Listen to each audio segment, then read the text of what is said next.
Naimbag na nabii tayo amin, ako. Magandang gabi sa inyong lahat.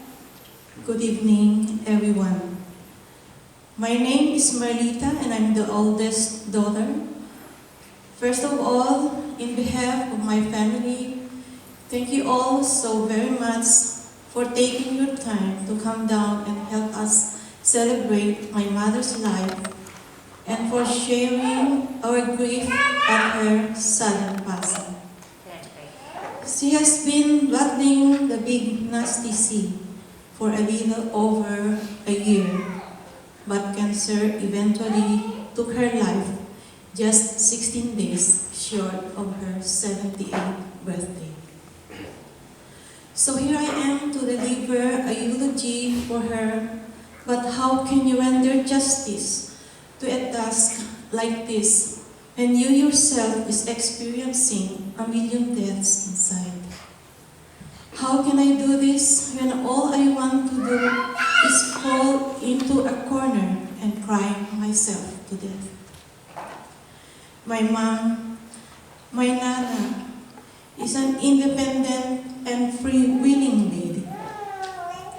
Along with some adjectives to describe her that may have molded her the way she was, I can add risk-taker, impulsive, and hard worker, with emphasis on hard worker.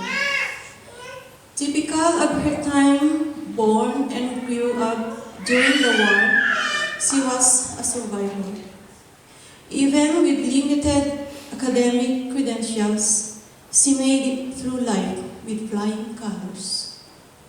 With limited education and skills, she pushes herself through all these difficulties and manages to pick up certificates, trainings, and experiences.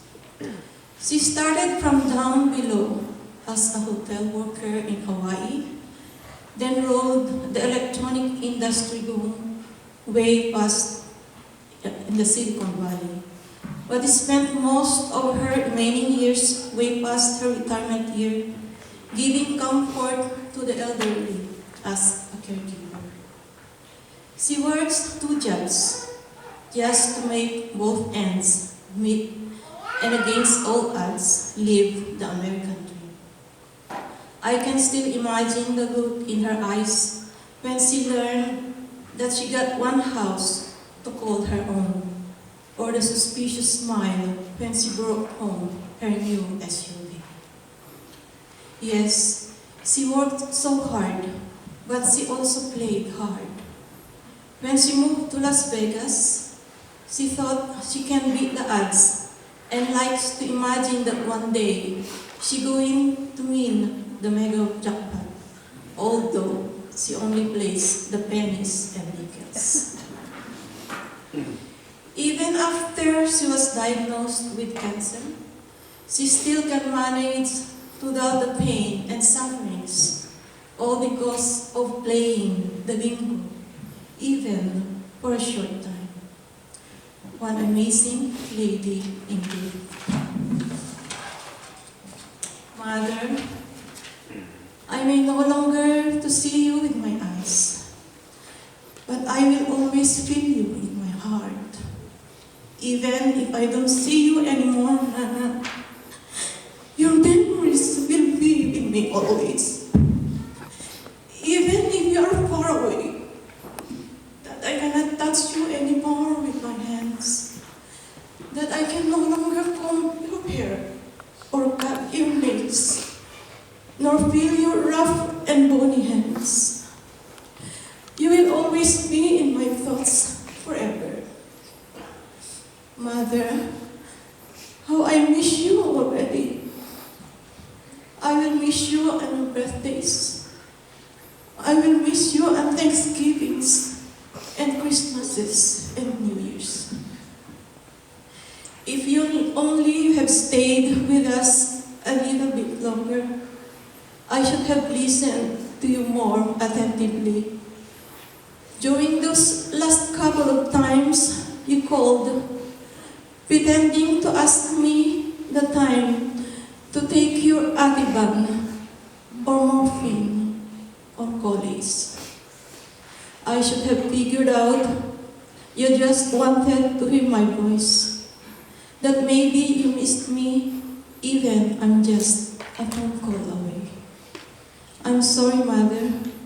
Please forgive me for those waning moments on my part. But if you can hear me, Mother, from the heavens where you live now, I know you can hear me. So please listen even for a while. I want to tell you again that I love you so much, Mother. So much that if only my love alone can save you, you never would have died. Did you know that if you would have hung on for a little bit more, 16 days to be exact, we would have celebrated your 78th birthday. I would have made you the biggest cake. I would have bought you the biggest balloon. I would have bought you all your favorite chicken from Costco. And I would have hugged you a little bit tighter. But alas, you cannot wait and left us hastily in the wee hours of the morning without even us hearing your last goodbye. Now, there's not a single day that goes by that I didn't wish you were still with us, because there's still so much things to do. I miss our travels together, visiting places back in Philippines or in Hawaii, or even just quick trips to the local Smith or Vons. I miss doing all occasions shopping together. I miss taking your time slowly, walking between racks and clothes and shoes and bags in some exotic store, like Ross, Dollar Store, Salvation Army, and garage sale. Or at times when we pretend to be rich, stores like Kohl's and Target. Or we push our luck even farther, J.C. Penney or Macy's. Such happy times. I'm thinking heaven must be short of caregivers. That's why you were called so abruptly. I'm sure you get this big welcome party from Auntie Isham, Auntie Carmen, Auntie Ponsing, and Uncle Jose. Did you get to see your parents? What about your other relatives and friends? I can imagine your smile or maybe a sweet of laughter when you talk stories about us, when we were left behind, how we are struggling with our mortgages, credit cards, car loans, and whatnots. Yes, Mother, you are sorely missed. I cried a million times while I'm wide awake and even in my sleep. I whisper your name with so much grief in my heart. But I will continue to hold on tightly inside my heart and rest assured there you will remain forever. I pray you will always be there to walk me through my life, that you will always be my guardian angel. And so now, I say my temporary goodbye. Don't worry too much. Yes, I will mourn and I will cry at night, but I'll try to be tough. Goodbye, Nana. May you go in peace, and may you keep me in your prayers in heaven, where you are going. Your life in eternity has just begun. All of heaven is now in your view. I like to close this eulogy with a short verse from the Bible, Romans chapter 14, verse 8. For if we live for the Lord, or if we die for the Lord. Therefore, whether we live or die, we are the Lord's. Bye, Mom. Until we meet again.